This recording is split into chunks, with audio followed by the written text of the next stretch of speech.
tas laikotarpis.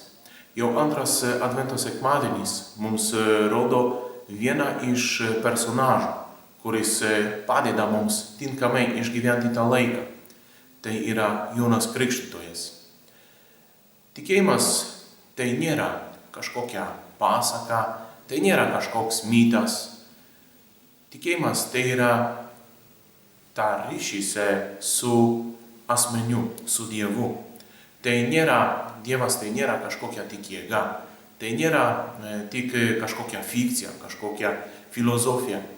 Tikėjimas remiasi būtent to ryšiu su Dievu.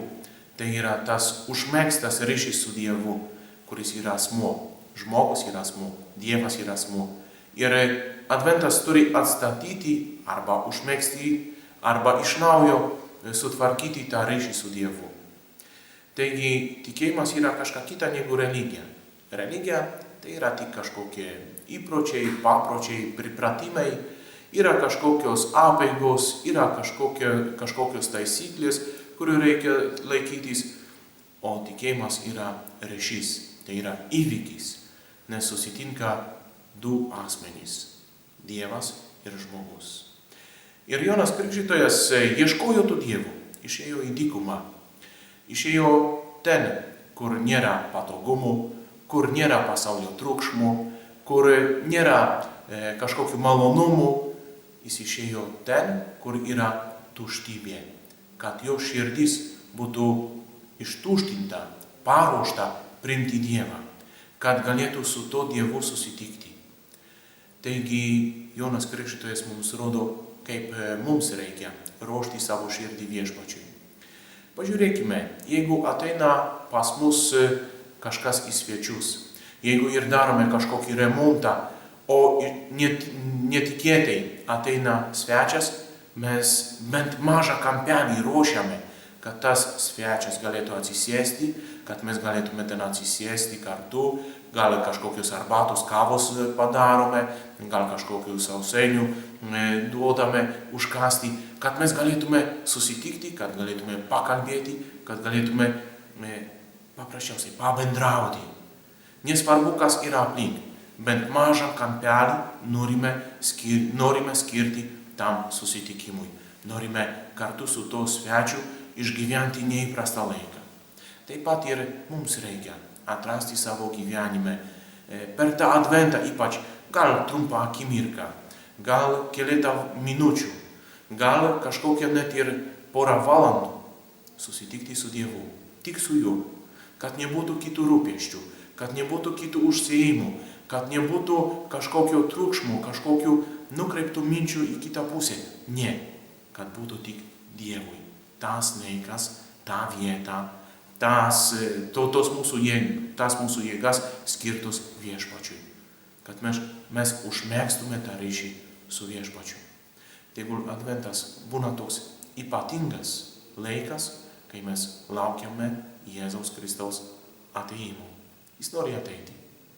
Ir jam labai rūpi kiekvienas žmogus. Jis nė vieno nepamiršta, neišbraukia iš sąrašo tų, pas kuriuos nori apsilankyti. Kiekvienas yra jam ypatingas ir svarbus. Kiekvieną jis nori aplankyti ir su kiekvienu pakalbėti, taip kaip su draugu kalbame.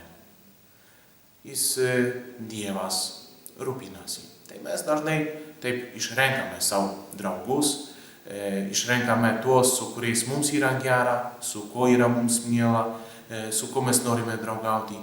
Dievas ne. Dievas išsirinko kiekvieną iš mūsų, išsirinko mus visus, traukia mus prie savo širdies. Ir todėl popiežius Pranciškus paskelbė gailestingumo metus. Nori, kad kiekvienas žmogus, net ir jeigu jo gyvenime, jo širdyje yra visokiausių, yra betvarkė, yra netvarkė, yra kažkoks chaosas, yra kažkokie purvai, kad nebijotų pakviesti Jėzų į savo širdį. Tegul tie gailestingumo metai, popiežiaus Pranciškaus paskelbti, padeda mums iš tikrųjų pažinti, koks tas Dievas yra nuostabus, kaip jam rūpi kiekvienas žmogus, kaip jis kiekvieną iš mūsų myli.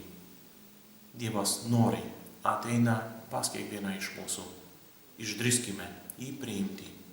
Padarykime savo širdyje tokią, galim pasakyti, kaip Jonas Krikštytojas, dykumą, kad jis galėtų iš tikrųjų ateiti.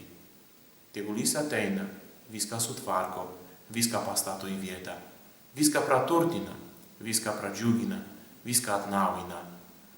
Tegul ir ta dykuma, kur iš pirmo žvilgsnio atrodo nėra gyvybės, tampa tikroj oazė, tampa tokių derlingomis pievomis, kur susitinkame su Dievu. Sveikinu visus, kurie per šį adventą ir per visą savo gyvenimą ieško Dievo, suranda jį, bendrauja su juo, troško ir ilgisi būti viešpaties akivaizdoje. Taika ir gėris.